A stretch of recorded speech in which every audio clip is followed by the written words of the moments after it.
मुख्यमंत्री योगी आदित्यनाथ ने प्रधानमंत्री नरेंद्र मोदी की मां के अपमान के मामले में पहली प्रतिक्रिया देते हुए आरजेडी और भारतीय राष्ट्रीय कांग्रेस के मंच से गाली देने के मामले में कहा कि भारतवासी कभी भी मां का अपमान नहीं सहेंगे। सोशल मीडिया साइट एक्स पर योगी ने लिखा, मां पूजनीय और वरेण्य है, संस्कृति की पालक और संस्कारों की संवाहक है। प्रधानमंत्री नरेंद्र मोदी पर उनकी पूज्य माता जी के संस्कारों और संघर्षों का ही प्रभाव है कि वे देश की माताओं बहनों की पीड़ा के स्थायी निदान के लिए अविराम कार्य कर रहे हैं। सीएम योगी ने इसे हर मां का अपमान बताया। ये कांग्रेस आरजेडी के लोग बिहार में जिस प्रकार के शब्दों का प्रयोग कर रहे हैं, ये अवांछनीय है। ये राजनीति की मर्यादा को पूरी तरह पतन के गर्त पर ले जाने का उनका कृत्य है और शोभनीय है। इसे ये सब स्वीकार नहीं किया जाना चाहिए, कतई नहीं स्वीकार किया जाना चाहिए। बहनों और भाइयों, हम कुछ दिनों के बाद इसी सितंबर महीने में हम शारदीय नवरात्रि के साथ जुड़ेंगे। जगत जननी मां भगवती मां दुर्गा की पूजा अनुष्ठान के साथ जुड़ेंगे। हम दुर्गा सप्तशती की पूजा करते हैं और दुर्गा सप्तशती में हमें एक बात का उल्लेख बार बार हमें करने को मिलता है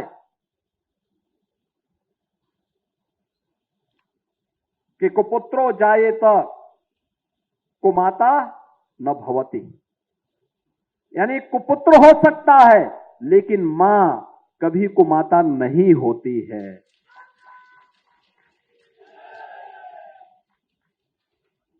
प्रधानमंत्री मोदी जी की मां के प्रति जिस प्रकार के शब्दों का प्रयोग कांग्रेस और आरजेडी के नेताओं के मंच से हुआ है, यह भारत 140 करोड़ भारतीयों का अपमान है, हर मां का अपमान है, हर भारतीय का अपमान है।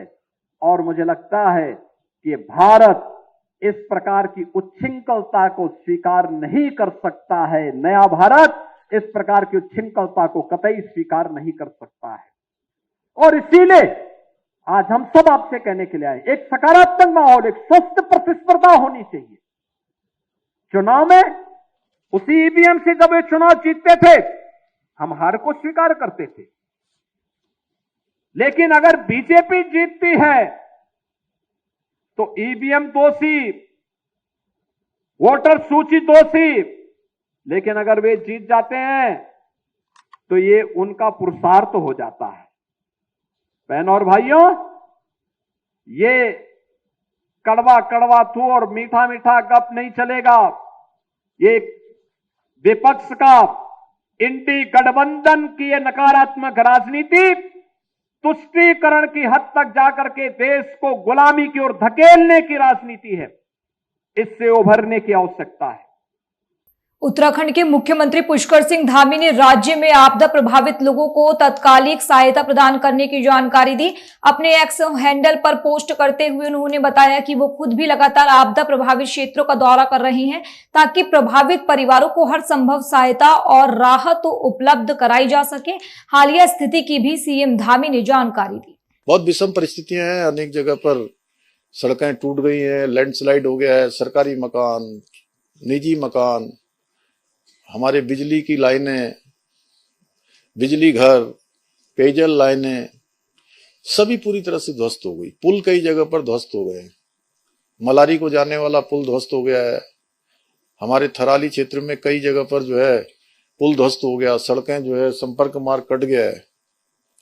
उन सभी पर काम कर रहे हैं। ऐसे समय में हम प्रदेशवासियों के साथ हैं। हमारा प्रयास है कि जो भी एक एक व्यक्ति आपदा से पीड़ित है उसकी हम हर संभव मदद करें। जहां मदद के लिए ग्राउंड जीरो पर जाकर पूरा प्रशासन काम कर रहा है, हम लोग लगातार मॉनिटरिंग कर रहे हैं। हमारी सरकार के लोग भी, हमारे मंत्रीगण भी, विधायक भी, सभी समय समय पर हमारे जनप्रतिनिधि वहां पहुंच रहे हैं। राहत शिविर बनाए गए हैं। उन शिविरों में जितने भी लोग आ रहे हैं, हमारा प्रयास है कि उनको किसी भी प्रकार का जो जरूरी सामान, जरूरी उनके जीवन के लिए जरूरी है, वो सभी वहां पर उपलब्ध हो। जो सहायताएं हैं वो हम कर रहे हैं।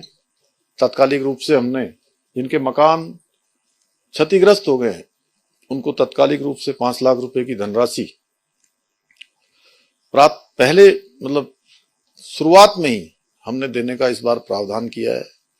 आगे उनके पुनर्वास इत्यादि आदि की सभी संबंधों में हम लगातार काम कर रहे हैं। आज मुख्यमंत्री योगी आदित्यनाथ ने गोरखपुर स्थित गीडा क्षेत्र में 2251 करोड़ की विकास परियोजनाओं के लोकार्पण के लिए आयोजित कार्यक्रम में सहभाग कर गीडा आवासीय योजना एवं औद्योगिक योजना के भूखंडों के लाभार्थियों को आवंटन पत्र का वितरण भी किया, जिसे लेकर सीएम योगी ने अपने एक्स हैंडल पर पोस्ट कर जानकारी दी।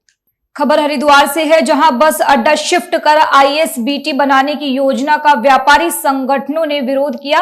प्रांतीय उद्योग व्यापार मंडल से जुड़े व्यापारियों ने अपर रोड पर योजना का विरोध करते हुए प्रदर्शन किया। व्यापारियों का कहना है कि हरिद्वार का बस अड्डा शिफ्ट करने से यहां का व्यापार पूरी तरह ठप हो जाएगा। हर की पैड़ी कॉरिडोर योजना को लेकर भी व्यापारियों में भ्रम की स्थिति बनी हुई है। सरकार कुछ स्पष्ट नहीं कर रही है। बचाने की मांग है। बस अड्डे को लेकर हमारा बड़ा चिंतित है, व्यापारी बड़ा चिंतित है। बस अड्डा अगर यहाँ से शिफ्ट होता है कहीं तो हरिद्वार का व्यापार बिल्कुल चौपट हो जाएगा। हरिद्वार का व्यापार बिल्कुल खत्म हो जाएगा, का बिल्कुल व्यापार खत्म हो जाएगा, होटल एसोसिएशन सब चीज खत्म हो जाएंगी अगर कहीं बस अड्डा शिफ्ट होता है। जंगल में शिफ्ट करने की बात हो रही है, शामपुर कांगड़ी में, वहाँ पे यात्री कहाँ आएगा हमारे पास। और हरिद्वार में एक बाजारों में भय का मॉल बना हुआ है, प्रशासन ने डरा रखा है व्यापारियों को। व्यापारी रात को सो नहीं पा रहा, उजाड़ने की तैयारी चल रही है। अरे विकास करो, विकास का कोई विरोध नहीं है, मगर किसी को उजाड़ो तो मत। तुम बचा नहीं सकते तो किसी को उजाड़ो भी मत। जैसा कि आपने आज देखा, कॉरिडोर के मामले में जनता को भ्रमित कर रखा 4 साल से, लोग परेशान हैं, लेकिन जनप्रतिनिधि सब सोए हुए हैं, वोट मांगने आते हैं और वो ऊपर चले जाते हैं। आज देख रहे हैं आप, अभी आपने एक मुद्दा उठाया कि मनसा देवी पैदल मार्ग का, और इसका जिसने जो इसके लिए दोषी है इस कांड के लिए, उसके लिए तो सरकार उसके साथ काजी विधान कर गया। और आम आदमी को, आम व्यापारी को उजाड़ा जा रहा है। रोजी रोटी आज एक आदमी एक छबड़ी लगाता है, 500 रुपए सामान लाता है, तो उसे 500 तो कमा नहीं लेता, 100-200 परिवार चला रहा है। लेकिन ये सरकार और जनप्रतिनिधि बिल्कुल निकम्मे हो चुके हैं।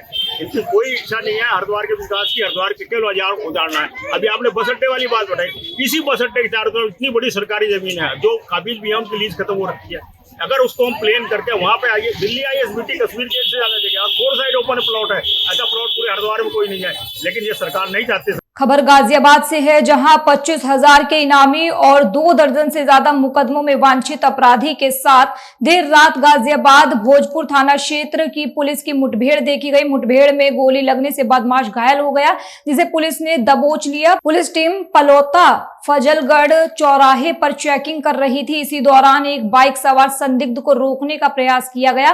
पुलिस को देखकर वे तेज रफ्तार से भागने लगा और बारिश के कारण सड़क पर फिसल कर गिर गया। खुद को गिरता देख बदमाश ने पुलिस पर फायर किया। जवाबी कार्रवाई में पुलिस की गोली उसके पैर में लगी और वह घायल हो गया। गिरफ्तार बदमाश की पहचान देवेंद्र के रूप में हुई है।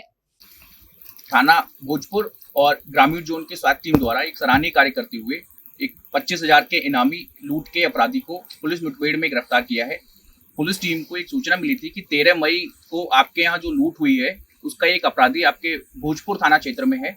उक्त सूचना पर तत्काल संज्ञान लेते हुए ग्रामीण जोन की स्वास्थ्य टीम और भोजपुर पुलिस टीम द्वारा संयुक्त रूप से घेराबंदी कर चेकिंग की जा रही थी। दौरान चेकिंग पलौता फजलगढ़ मार्ग पर एक मोटरसाइकिल आती दिखाई दी, जिसको रोकने का प्रयास किया गया तो मोटरसाइकिल सवार व्यक्ति पुलिस टीम को देखकर भाग खड़ा हुआ।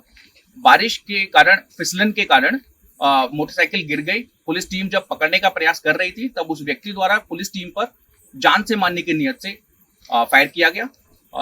जवाबी प्रतिरक्षा में हुई फायरिंग में वो व्यक्ति के पैर में गोली लगी है। उसकी पहचान देवेंद्र पुत्र रामवीर के रूप में हुई है। ये शाहपुर कोटरा थाना पाली मुकीमपुर जनपद अलीगढ़ का रहने वाला है। इस पर 2 दर्जन से ज्यादा मुकदमे हैं, जिसमें कई लूट और डकैती और अन्य संगीन अपराधों में संलिप्त रहा है। इसके पास से 1 अदद अवैध तमंचा 315 बोर, 1 अदद खोखा कारतूस 315 बोर, 1 अदद जिंदा कारतूस 315 बोर, लूट से संबंधित 6500 रुपए व 1 अदद मोटरसाइकिल बिना नंबर प्लेट की पल्सर भी बरामद हुई है। घायल व्यक्ति को चिकित्सीय उपचार हेतु भेजा गया है। अग्रिम विधिक कार्रवाई की जा रही है। खबर कन्नौज से है, जहां जिला बदर सपा नेता कैश खान को गिरफ्तार कर लिया गया। सदर क्षेत्र के बालापीर मोहल्ले में स्थित घर के मचाने पर छिपा आराम फरमाता रहा सपा नेता पुलिस ने गिरफ्तार किया। 1 माह पहले कैश खान को जिला बदर किया गया। पुलिस ने सपा नेता के भाई को भी हिरासत में लिया। पूछताछ के दौरान पुलिस को गुमराह कर रहा था छोटा भाई। डीएम कोर्ट का उल्लंघन करने पर बढ़ सकती है सपा नेता की मुसीबत। पूर्व सीएम अखिलेश यादव के करीबियों में गिने जाते हैं कैश खान। देखिए, मोहल्ला बालापीर थाना कोतवाली का रहने वाला कैश खां है। ये इसको आज कोतवाली पुलिस ने गिरफ्तार किया है। इसके विरुद्ध जिलाधिकारी महोदय कन्नौज के आदेश से 28 जुलाई में जिला बदर किया गया था और आज पता चला कि ये यहाँ पर जिला बदर रहते हुए भी अपने घर पे मौजूद है। तो कोतवाली पुलिस को सूचना मिली, उन्होंने दबिश देकर भी गिरफ्तार किया है। इसके विरुद्ध 3/10 गुंडा एक्ट का अभियोग पंजीकृत किया जा रहा है और गिरफ्तार करके जेल भेजा जा रहा है। इसके आपराधिक इतिहास के बारे में जानकारी की गई तो पता चला कि इसके विभिन्न वर्षों में 5 अभियोग पंजीकृत है और इन्हीं सारी चीजों को लेकर के इसमें चालानी रिपोर्ट गई थी, जिसमें जिलाधिकारी कन्नौज के आदेश से जिला बदर किया गया। खबर बुलंदशहर से है, जहां चौला थाना क्षेत्र के गांव सिखेड़ा में पशुओं के लिए चारा लेने गया रविंद्र जर्जर विद्युत तार की चपेट में आ गया। तार टूटकर किसान के ऊपर गिरा। हादसे में किसान की मौत हो गई। परिजनों ने विद्युत विभाग पर लापरवाही का आरोप लगाया, जिसके बाद ग्रामीणों ने हादसे की सूचना पुलिस को दी। मौके पर पहुंची पुलिस ने किसान रविंद्र के शव को पोस्टमार्टम के लिए भेजा है। परिजनों ने विद्युत विभाग के खिलाफ जिला अस्पताल में जमकर काटा हंगामा। थाना चौला क्षेत्र के गांव सिखेड़ा का है पूरा मामला। खबर उधम सिंह नगर से है, जहां खटीमा में लगातार हो रही बरसात के कारण सभी आसपास के गांव प्रभावित हैं। भारी बारिश के कारण खटीमा में जनजीवन अस्त व्यस्त हो गया, तो वहीं निचले इलाकों में जलभराव होने से लोगों की क्षति भी हुई। इस दौरान खटीमा प्रशासन ने कार्रवाई करते हुए राहत और बचाव कार्य किया। कई लोगों को सुरक्षित स्थानों पर पहुंचाया गया।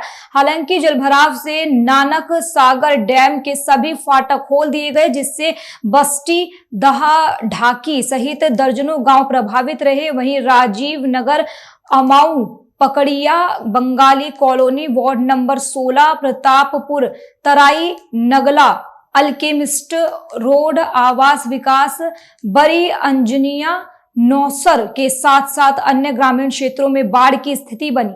हमारे राजस्व उपनिरीक्षक, राजस्व निरीक्षक और अन्य जो फील्ड में कार्यरत कार्मिक है, उनके द्वारा जो भी अभी तक जानकारी आई है, उसमें जो ये 3 दिन लगातार अतिवृष्टि हुई है, उसमें किसी प्रकार की कोई पशुहानि या जनहानि की कोई सूचना नहीं प्राप्त हुई है।